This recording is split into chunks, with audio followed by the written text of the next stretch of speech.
किसी बड़े जंगल में एक बहेलिया रहा करता था। वह प्रतिदिन जाल लेकर वन में जाता और पक्षियों को मारकर उन्हें बाजार में बेच दिया करता था। उसके इस भयानक तथा क्रूर कर्म के कारण उसके मित्रों एवं संबंधियों सब ने उसका परित्याग कर दिया था, किंतु उस मूढ़ को कोई अन्य वृत्ति अच्छी ही नहीं लगती थी। एक दिन वह वन में घूम रहा था, तभी बड़ी तेज आंधी उठी और देखते देखते मूसलाधार वृष्टि होने लगी। आंधी और वर्षा के प्रकोप से सारे वनवासी जीव त्रस्त हो उठे। ठंड से थितोते और इधर उधर भटकते हुए बहेलिये ने शीत से पीड़ित तथा भूमि पर पड़ी हुई एक कबूतरी को देखा और उसे उठाकर अपने पिंजरे में डाल लिया। चारों ओर गहन अंधकार के कारण बहेलिया एक सघन के पेड़ के नीचे पत्ते बिछाकर सो गया। उसी वृक्ष पर एक कबूतर निवास करता था, जो दाना चुगने गई अभी तक वापस न लौटी अपनी प्रियतमा कबूतरी के लिए विलाप कर रहा था। उसका करुण विलाप सुनकर पिंजरे में बंद कबूतरी ने उसे अभ्यागत बहेलिये के अतिथि सत्कारी की सलाह दी और कहा, प्राणनाथ, मैं आपके भले की बात कर रही हूँ, उसे सुनकर आप वैसा ही कीजिए। इस समय विशेष प्रयत्न करके एक शरणागत प्राणी की आपको रक्षा करनी है।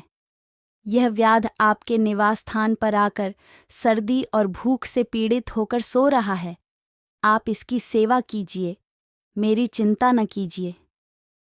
पत्नी की धर्मानुकूल बातें सुनकर कबूतर ने विधि पूर्वक बहेलिये का सत्कार किया और उससे कहा, आप हमारे अतिथि हैं। बताइए, मैं आपकी क्या सेवा करूं? इस पर बहेलिये ने कबूतर से कहा, इस समय मुझे सर्दी का कष्ट है, अतः हो सके तो ठंड से बचने का कोई उपाय कीजिए। उस कबूतर ने शीघ्र ही बहुत से पत्ते लाकर बहेलिये के पास रख दिए और यथाशीघ्र लुहार के घर से अग्नि लाकर पत्तों को प्रज्वलित कर दिया। आग तापकर बहेलिये की शीत पीड़ा दूर हुई। तब उसने कबूतर से कहा, मुझे भूख सता रही है, इसीलिए कुछ भोजन करना चाहता हूँ। यह सुनकर कबूतर उदास होकर चिंता करने लगा। थोड़ी देर सोचकर उसने सूखे पत्तों में पुनः आग लगाई और हर्षित होकर बोला, मैंने ऋषियों, महर्षियों, देवताओं और पितरों तथा महानुभावों के मुख से सुना है कि अतिथि की पूजा करने में महान धर्म है। अतः आप मुझे ही ग्रहण करने की कृपा कीजिए। इतना बोलकर 3 बार अग्नि की परिक्रमा करके वह कबूतर आग में प्रविष्ट हो गया।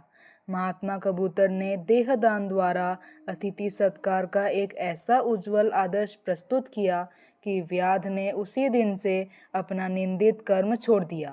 कबूतर तथा कबूतरी दोनों अतिथि धर्म के अनुपालन से उत्तम लोक को प्राप्त हुए। दिव्य रूप धारण कर श्रेष्ठ विमान पर बैठा हुआ वह पक्षी अपनी पत्नी सहित स्वर्गलोक चला गया।